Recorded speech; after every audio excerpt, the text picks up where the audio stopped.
listening to the How to Health podcast. Turn up that stereo, plug in those earbuds, or pull up a chair. It's time to master your health journey. Here are your hosts, Dr. Heidi Cook and athletic trainer Tyler Smith. Let's ride.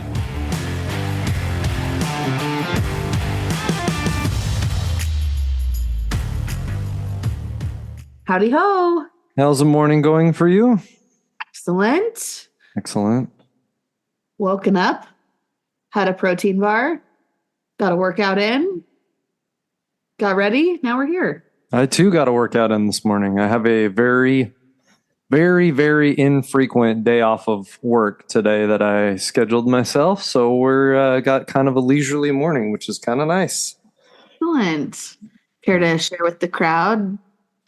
Not yet, because I'm going to wait and see how it goes, and then I'll share with it in a couple weeks. But the nice part is I do have a day just to myself where I don't have to go into work. And I even notified all my athletes. So we'll see. This is the true test. Do they read the message blasts and understand that I'm not there today and leave me alone?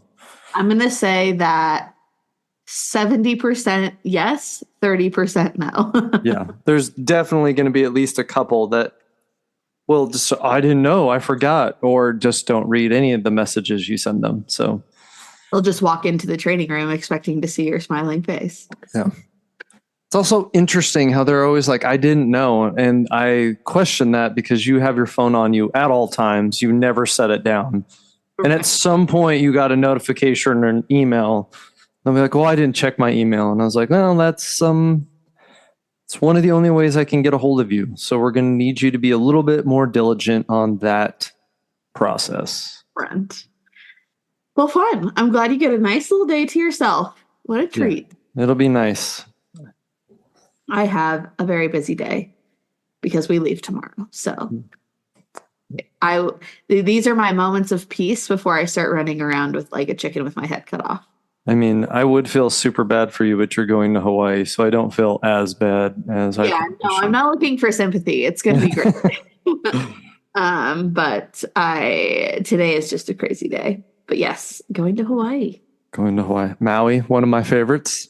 When you guys are listening to this, nope. When you guys are listening to this, I'll be back. I'll be back. I even have my Camp Maui shirt on. Oh, there you go. Man. We went ziplining, which obviously is probably not in your wheelhouse currently. Unfortunately not. But it was actually very interesting because my whole family went together. Mm-hmm. And then we found out actually that because it's on a piece of land that used to be a military base, like way back when. Yeah. And we found out that it was actually the same military base that my grandpa was stationed in when he was in the military. So that was kind of a fun little surprise. So yeah, that's really neat. Because my dad walked in and saw like stuff and he's like it triggered him because he was like, I remember seeing those at home, like the military flags, the troop, whatever it was. And he's like, oh, this must be where grandpa was stationed. So that was kind of fun. Huh. That is really neat. I love that. Yeah, that's a fun surprise. Was. And ziplining was, I've never done it before, so we had a lot of fun together. I've been ziplining once and it was very fun. I have a absolutely paralyzing fear of heights though, so it took me a while to warm up to the activity. I mean, so we brought all like nieces, nephews, everyone, so it wasn't extremely high, you know what I mean? It was decently high, but like not any of those were like I've seen you're on a zip line like thousands of feet. They go, yeah, we didn't do that, but it was enough fun where like, you know, you do spins and a whole bunch of other stuff just to kind of have a good time. And we enjoyed it. Got us out doing an activity. So nice. I think my activities are actually going to be pretty minimal on this trip. And I'm not mad about it, honestly. I'm like, you know, if there's like, because it's for Sam's work. And so there's like evening events every night. And usually there's like day activities, but a lot of the day activities I can't do, or like I'm not allowed to do because I'm pregnant. So I told Sam, and then like normally I golf one day, but like I can't even really golf because my belly is too. Your belly is going to get in the way of that. So So I was like, well, I guess I will be waking up. I hope this is my routine the whole trip is wake up, workout, eat, lay by pool, go to evening event, repeat. that's nice. Lindsay and I always joke about, I don't know if I could do that, to be honest. Whenever I have days where there's nothing planned, I become a little stir crazy, like sitting. I always feel like there's something I need to be doing. So like, and that's probably something more on my end that I have to figure out. It's like how to just shut down and relax and do nothing. Cause I'm always like, well, maybe we'll go do this or we'll go do that. Like even when we were on the beach, when we went to Maui for Thanksgiving a couple of years ago, I could sit for a while. Then I was like, I'm going to go snorkeling again. Or like I just can't just plop and sit there. I was like, oh, I'll be back. I'm going to snorkel for a while. So There's lots of people though there that like I haven't seen in a year that like I'll be chatting with and catching up with, and but I'm hoping I do get just like some time to like freaking chill and read my book. I tried to do that one day. It was so windy. I just bagged it. I was like, yeah, we're not doing this. Like the wind is just Yeah, it's blowing supposed to be sideways. windy while we're there too. Yeah. But anyways, so yes, Hawaii next week. Hoping to crush through some books so that I can do another silent book review coming up here. Back by a popular demand, silent book reviews. Who knew those were going to be such a hit? But I'll out myself here. Maybe I won't out myself on Instagram, but I'm like, I kind of worked through all of the books worth reviewing. Like, I mean, like, obviously I've read others, but like they don't stand out for one reason or another. And I'm like, I can't just do a silent book review of all mid books, just like shrug. Like the most pointless book review of all time. These books were neither good nor bad. It's just you holding up books just back and forth, just like that. And they're like, Yeah, it's you not didn't even do anything. There's a reason for that. Yeah, not even a book review. Just these are books that I've read before. These are books that I've had. But anyways, so yes, I will hopefully be getting through some books. But because we double recorded this week, we wanted to tee it up for a nice little Q&A sesh for you guys. You guys submitted some great questions, and we're going to take today to work through. Well, cue them. Well, we're going to wake Heidi up here. Yeah. I haven't had my coffee yet. A little too leisure of a morning, apparently. Wow. Let's see. Yeah, it's creeping up on coffee time. I have pushed back my coffee consumption because I only get 1 cup a day. And in that, normally when we record, it's early enough in the morning where my body's like not asking for it yet. And now I'm like, ooh, it's coffee time. Okay. Are we ready? Oh, speaking of coffee, we'll start with this one because this is a softball, nice little warm-up question. Ready? What is your go-to Starbucks order? What is mine? Yeah. We've talked about your holiday drink, but on a normal Tuesday, you're at Starbucks, what are you getting? So you guys are going to think I'm super adventurous and exciting. It's a black coffee with cream and sugar-free vanilla. Boo. That's it. I'm not a fancy fella. I used to try all those other things and now I just don't. Like I just give me that, I'll be good. And then if it's like really hot in the summer, I'll be like, give me an iced coffee, same thing. So I cannot stand the taste. Like Sam, on one hand, he cannot taste the difference between like a sugar-free vanilla syrup and like a regular vanilla syrup, or like like a sugar-free candy, or like if something is sweetened like with sucralose or like stevia, those have such strong flavors to me that like if I get a coffee or some beverage with sugar-free syrup, that's literally all I can taste is the sugar-free ingredient. Really? Well, and that's not the thing I learned about myself, is because I used to take those coffees and I just put the syrup, the sugar-free or whatever syrup in. Mm.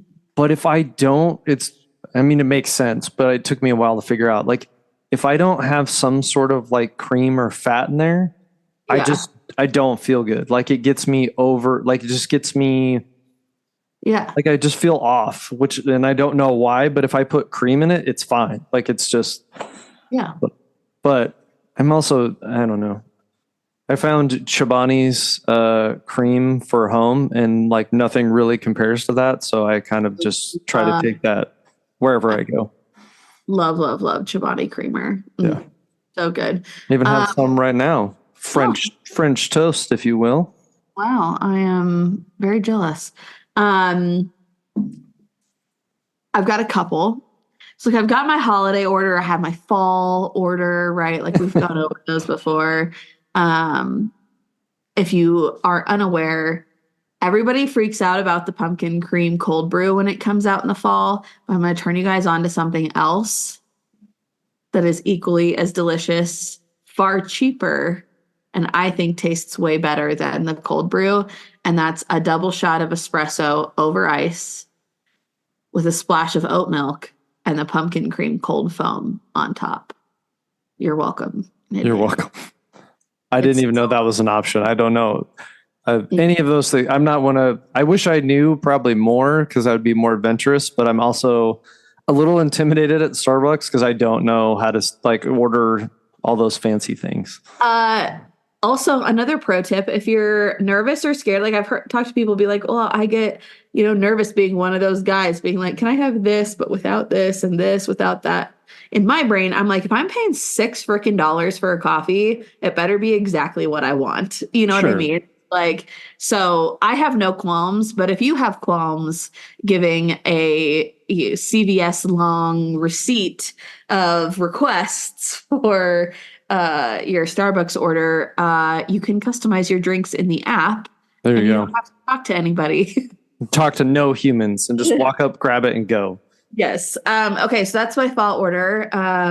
Right now, I've been on a real brown sugar shaken espresso train that just has been hitting really hard. But I will often just basically make changes to what I just said based on the season and what my mood is. So a double shot of espresso over ice, splash of oat milk, and then like choose your cold foam of choice. I didn't know there were different cold foam options. There's salted caramel, there's chocolate, there's sweet cream, there's vanilla, there's in the winter, there's sugar cookie, there's all kinds of cold foams. I'm just out in the dark on the cold foam option. And it's so good. So that's what I like to do. I like to leave the coffee pretty much unsweetened, and then the cold foam adds just enough sweetness to it that it still tastes like coffee, and it's not just like full of syrups. And then in the winter, when I want a hot drink, I am a half sweet oat milk mocha, because I think that overall Starbucks drinks are way too sweet, and it just doesn't taste like coffee anymore. It's not even, I was going to say most of them aren't. It sounds like. Yeah, it's not even an argument of like too much sugar or like that I'm trying to cut back on the sugar. It's like not even that. It's just like it doesn't even taste like coffee anymore. It tastes like chocolate syrup. Yeah, it's about basically a milkshake. You're going in to get some sort of, altered milkshake flavor. Yes. With caffeine. Those are my coffee orders. But I highly recommend dabbling in the double shot of espresso. A lot of places call it a doppio. What? No, but I just the lingo for coffee. I don't know. I don't. Ooh, and then once you get comfortable ordering that, based on what your cold foam flavor is, you can play around with what pairs better with that cold foam, the blonde espresso or the classic espresso. I have found that the blonde espresso pairs better with the pumpkin cream cold foam, but the classic espresso really holds up to the chocolate cold foam. So we could really go down that rabbit hole as well. I have like decision fatigue listening to what you're saying right now. Like I can't, that's too much for me. I'm losing it. It's amazing. All you got to know, double shot espresso over ice, splash of oat milk or cream. I just choose oat milk and then, yeah. Sounds wonderful. Tyler's like, and I'm already bored by this conversation. No, I'm a boring coffee person. I'm sorry, everyone. I don't. I'm already planning. I am driving up to Fort Collins today to drop Gus off with our in-laws to be babysat while we're in Hawaii. And I'm already deciding what Starbucks coffee I'm going to bring with me. I already have that thought process going. Okay. Next question. I'm just going to tackle, there's like 2 or 3 of these kind of out of the gate. I got a lot of questions about pregnancy. And while I think all of these questions are valid, and a lot of the questions came from individuals who are also pregnant and struggling. So I want to make sure that we take the time to answer them. I didn't want to have just like a pure pregnancy Q&A. I would not be contributing much to that one. I mean, I have some things I can add, but I'm very limited on my information of said pregnancy. Tyler would be smiling and nodding. So, but some of these, like the concepts can extrapolate beyond pregnancy as well. So extrapolate, expand, whatever. We can take these beyond just pregnancy. But the first one I got was struggling with body image during pregnancy. I got that from a couple of different individuals, as well as there was one individual that tied that into like noticing that she's fearful of like what her body cues are. In terms of like she feels really, really hungry and is really fearful of gaining weight in pregnancy. So I thought we'd tackle those kind of all together. Sure.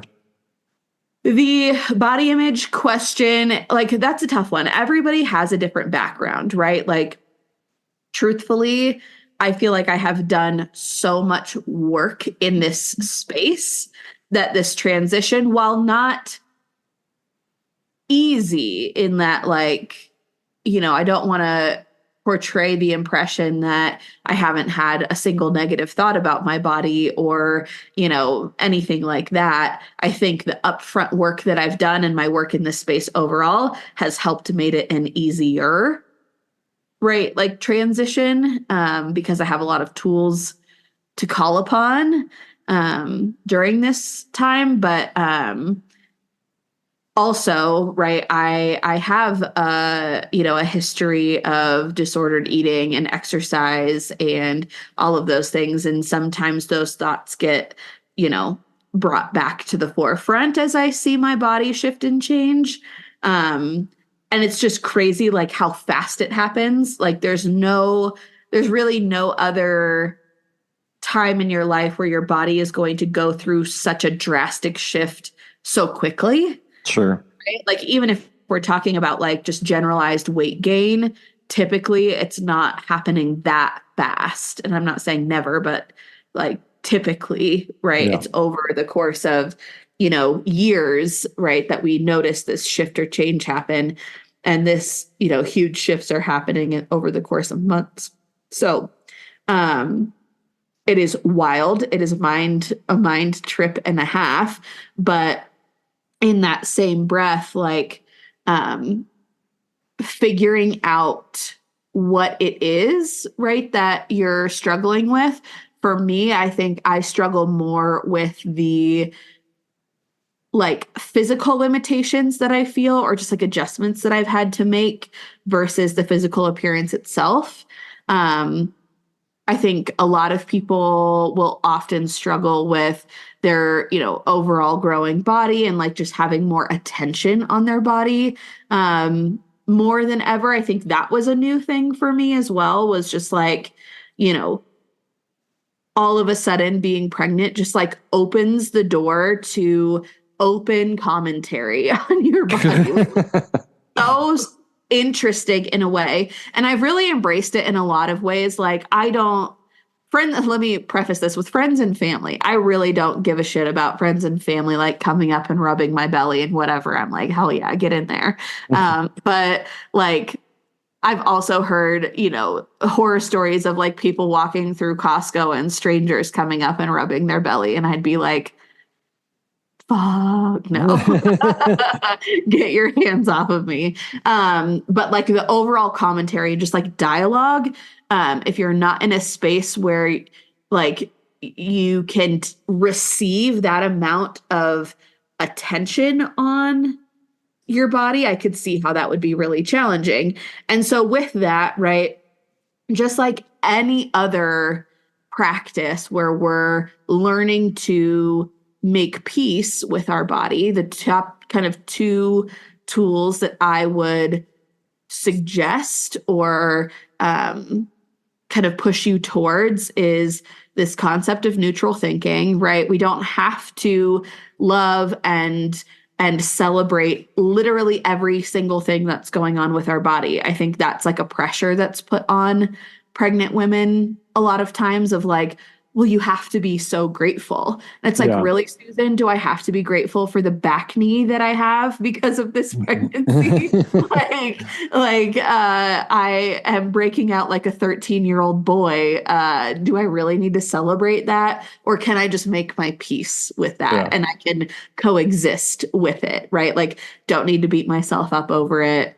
Don't need to like ruminate on it or anything like that. Like, we can just move forward and accept it as part of the process, right? Like, and that goes whether you're pregnant or not, right? We can look at our current state, meet ourselves where we are, right? But that doesn't mean that we have to like sit and ruminate in those negative thoughts or feelings. We can just take things at face value and move forward, right? I think that has helped a lot in this, in this season, right? Like watching my like rib cage expand and just like different things like that, and being able to just take it at face value and be like, that's new.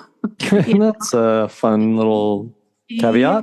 Yeah. And then move forward. Or like, I think there's sometimes a lot of questions around, is my bump too big? Is it too small? Is the baby healthy? All of these things, like pregnancy is such a mind trip, but having that kind of neutral thinking of like, I'm well taken care of, my team of providers. Hopefully you have a good team of providers, are taking care of me, are keeping an eye on me and the baby, and everything else, is extraneous at that point. So those thoughts have really helped me. And then also just maintaining a gratitude practice.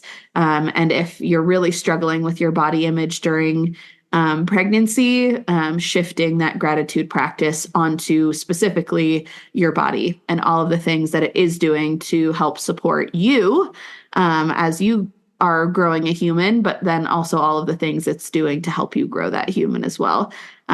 Because it is hard. Like I feel very fortunate and very, very thankful for all of the, experiences that I've had in my pregnancy thus far. But even in that, like my back hurts right now, random little things. So those are my kind of top two tips that have helped me. And then just know that it's going to continue, right? And I think that's my biggest proponent and why I harp on body neutrality, body positivity so much, is that like as women, right, there's this societal expectation for our bodies to look a particular way. when in reality, like, they are literally designed to shift and change. Sure.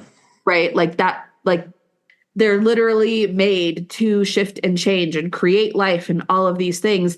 And when they don't look like the societal standard, they're then demonized. Like, that's fucking crazy. True. Right? Like to sit here and beat your body up for doing the thing that it was created to do, like, that's just wild. And so know that that's going to be an ongoing process through pregnancy, through your recovery. And, you know, once you get to a good place, the work doesn't stop, right? Because your body's going to continue to shift, and you're going to go through the recovery process, and you're going to have thoughts of, you know, is this not happening fast enough? Is this happening too fast? Is this, you know, you're going to have thoughts of like returning to exercise. Wow, this is harder than it used to be. And you might, you know, be battling with, you know, making peace with a past version of yourself. I know I'm going to struggle the first time I, you know, get under the bar and try to heavy squat again. You know, that's going to be a mental battle of getting, you know, back to a place that I feel confident in. But like, it's a process. And if you can embrace it as such instead of why am I not at the finish line yet?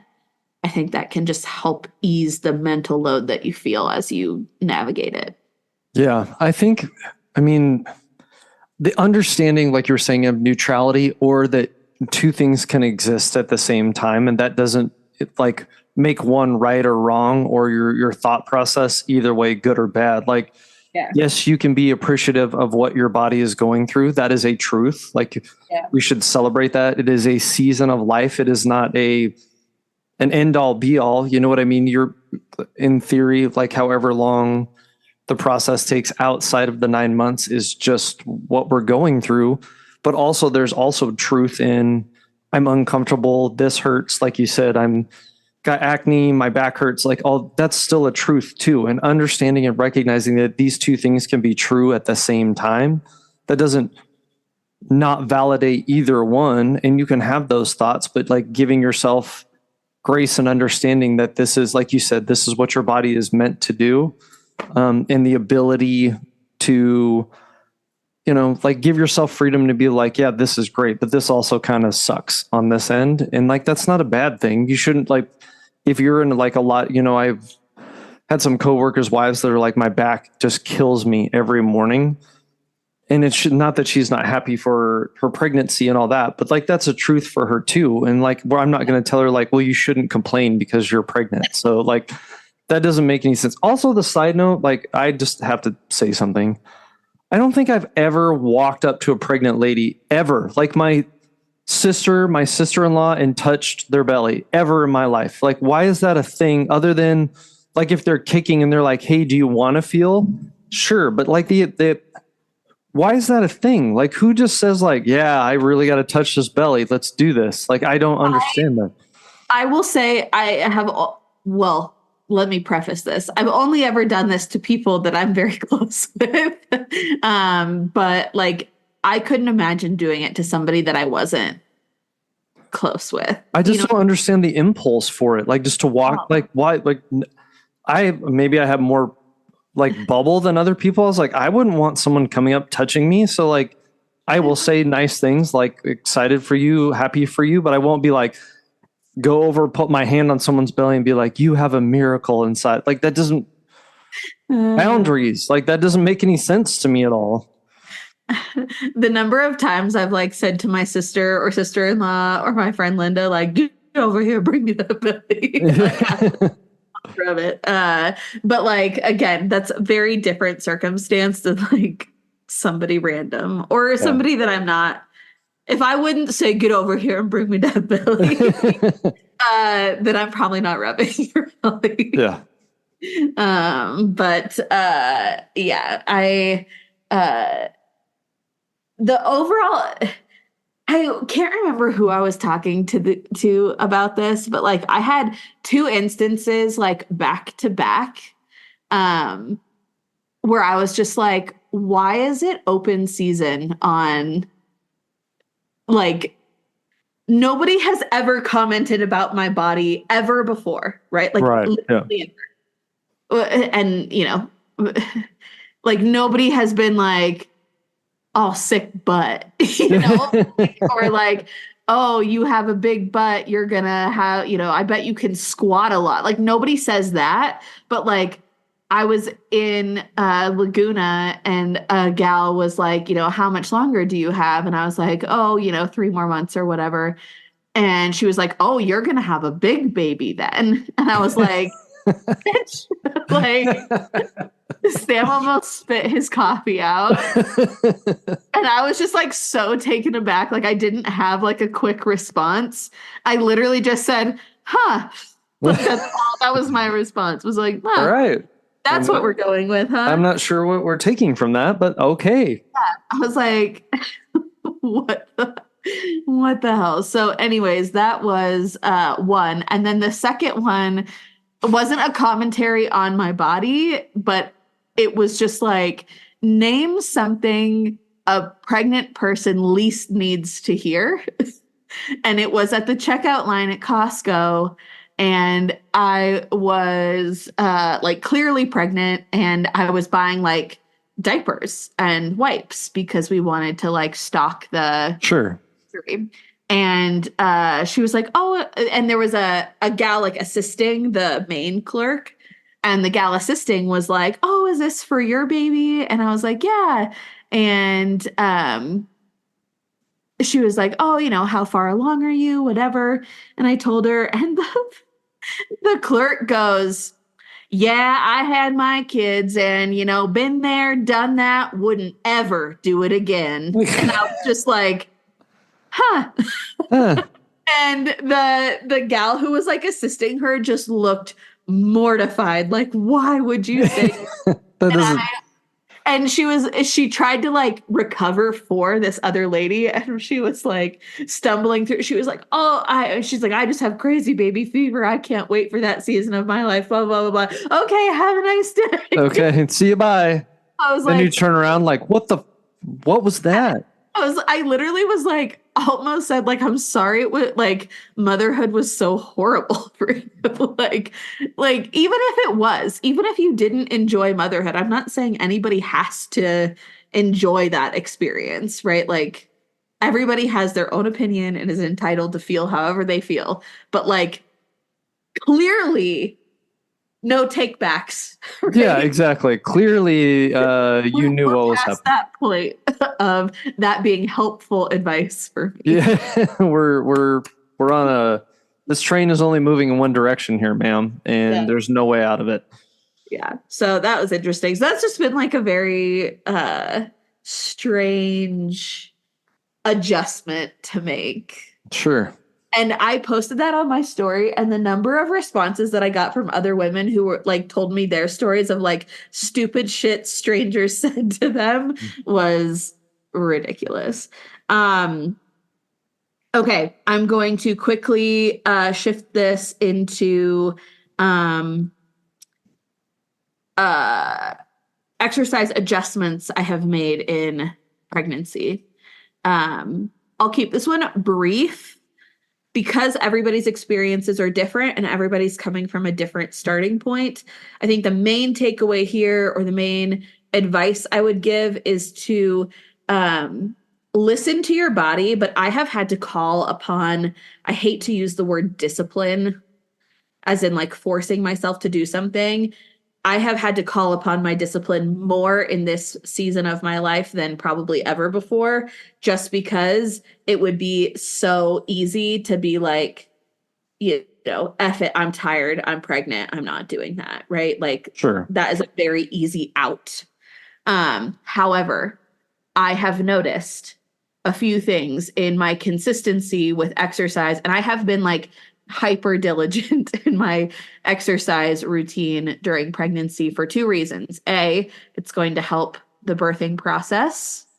B, like help my body be in a physical condition to go through that marathon. And then 2, it will also help in recovery. And not only like pelvic floor recovery, but just returning to exercise and activity if I'm not coming from a deficit already.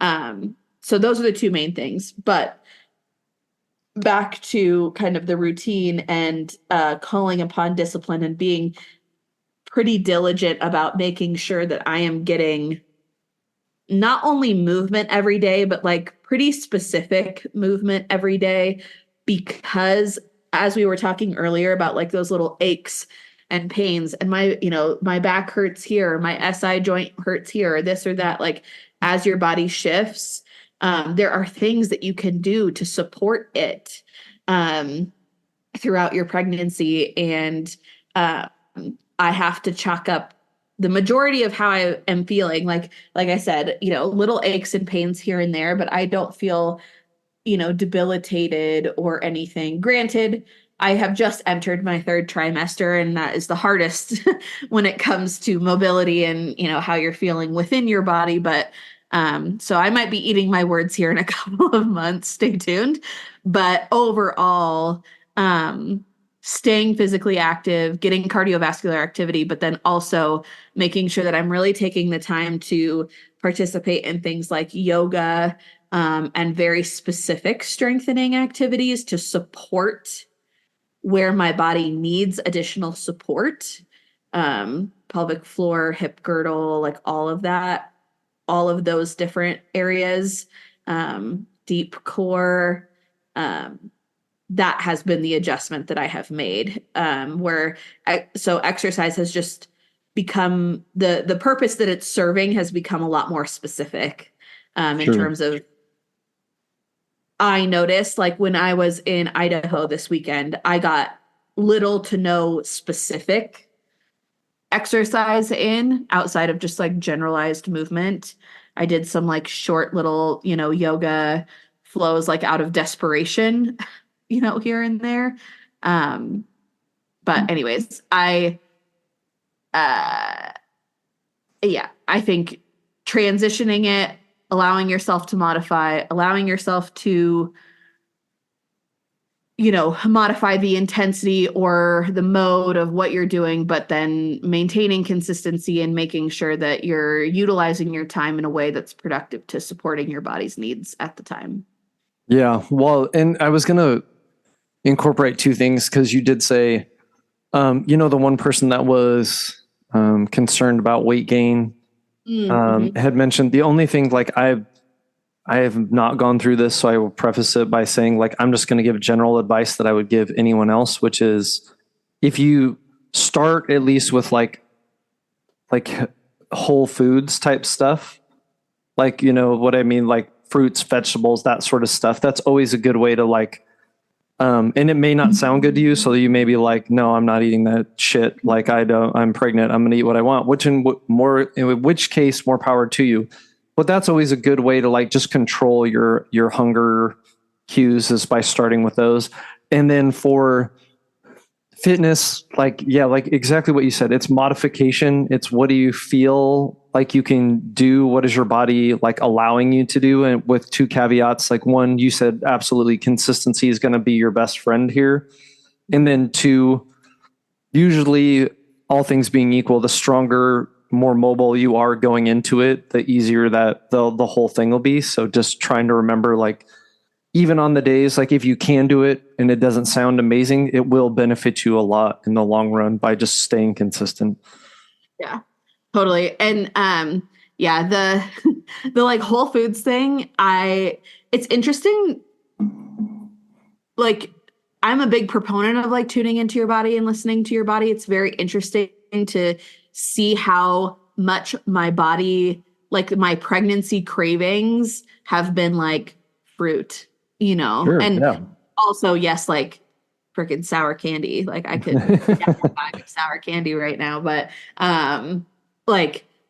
those things are interesting to see. Like, they're very much heightened in this season. Aside from the first trimester, and I'll give everybody the same advice that my OB gave me.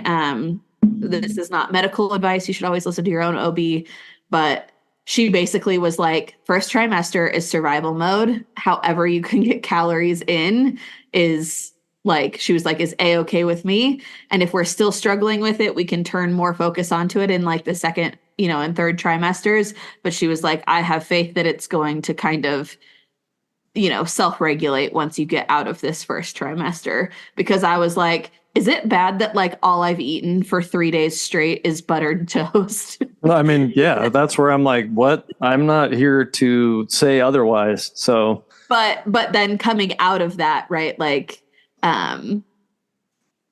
figuring out like what feels good. And I think my body has just been very hypersensitive to like, if I'm not giving it what it needs, it really feels like shit. So to let you know pretty quick. Yeah, totally. Okay, last question. We had it last night in our MBA office hours call. Somebody was, we take them through a belief rewriting, kind of addressing head on limiting beliefs that are keeping you stuck, right? And somebody came to us and they were like, well, what if I don't know what limiting beliefs are keeping me stuck? Like, how do I go about identifying those, right? Like, how do I know what kind of mental blocks I have that are keeping me stuck in the same patterns? So where do I start when it comes to those things? And I feel like I have talked at length this podcast, so I'll let you field this one. I feel, yeah. And so what we really wanted to break it down is like with the examples. And that's what kind of wanted to trigger, hopefully, her thought process and your thought process of like what some of those examples would be. Because when you're thinking about limiting beliefs, it is, especially in this field, can be something that we have a pathway or a destination that we've tried and failed and tried and failed. And we're like, our thought process goes back to that train in the snow as the answer to where we're trying to go. And what we try to, and what kind of happens is we fail to realize we hit a dead end, and then we start all over again. And then we go right down that same path again. Like, it's like, no, this way is going to work this time. And what we fail to realize is like, nope, it's a dead end. And I've done this 3 times, but we just keep, for some reason, thinking like if we start a little bit to the left or the right of this path, it's going to lead us somewhere, and it actually doesn't. So a couple good examples that we ran through last night would be with health and fitness, someone believing that if I'm going to get healthy, I have to be on a specific diet to get there. That would be something where you've seen this, like, I want to, and I'm just throwing it out there, I want to lose weight, I want to get healthier. And a diet is the path in order to get there. So that might be something that we've tried, and that hopefully rings familiar for a couple of people, because they'll be like, well, I've tried 10 different diets and none of them work. Well, maybe our self-limiting belief is that the diet is going to fix our health ultimately, and that's how we get there. So that might be something we have to work on. A specific one that hopefully helped them, but I know that Heidi and I share in common and we've gone through, is the idea or concept that improving your health in fitness, whatever, is an outward appearance or aesthetically. Like, in order to get healthy, I need to look like XYZ. Like, my health is not tied into how I feel, my own internal cues, or like my energy day to day, how I live my life, but more what I see in a mirror. Like, that's how I'm defining my own health. And so my a self-limiting belief in there is like, well, if I don't look like this, or if I don't look like I did when I was 20, I'm not healthy, which is not the case. Like, we can do different things to work on our health, but our self-limiting belief is the aesthetic appearance is what creates health. And so those are like 2 different avenues that we started to look at as like, what are these self-fulfilling or self-limiting beliefs? Another one that is very, very common is, in order for me to justify, or in order for me to be gaining health in a workout, I need to be dripping in sweat, exhausted, and I can't move. And if I don't, I haven't made any progress toward what I'm doing. And it lends itself to this all or nothing. Is like, well, I've done this for 3 days, I'm exhausted, and then you stop. So your self-limiting belief would be, if I'm not kicking my own ass, this isn't worth it, and I'm not doing anything. So those are like 3 different examples that we work through with clients as far as like, that's what we used to think, but we're trying to retrain our thought process so that way we can look more long-term and understand that health isn't defined by these thoughts we've had in the past. Yeah, absolutely. I love that. I think that's a good way to spark it and start those wheels turning. Another great way to like get those wheels turning is, I asked her, why did you come here? Like, what are you looking to solve? And that can often be a good kind of sparking conversation. If you're Googling solutions to something, if you're looking for a solution to something, right? Like, what is it that you're looking to solve? What pattern are you looking to break? And then kind of backtrack from there and see kind of where that source is stemming from. Yeah. And I think in those questions, we always talk a lot about peeling it back a couple layers of why, because that will kind of get you closer to the root of kind of what you're doing. Yeah. Totally. Those type of things. Yeah. Because what you're going to do is like, you have a superficial answer, but usually if you strip it down to 1 or 2, you're going to get to the real root of the problem, and it might help you with that self-limiting belief. Yeah, absolutely. Yep. Want to head into the sauna and wrap things up? Will do. Let's do it. What's up, everyone? Welcome. Let's head to sauna and let's dive in. Let's go. All right. Takeaways from today. I think mine is going to be the power of neutral thinking. And if you're looking for more resources on thinking neutrally or neutral thinking, the book It Takes What It Takes is a great read.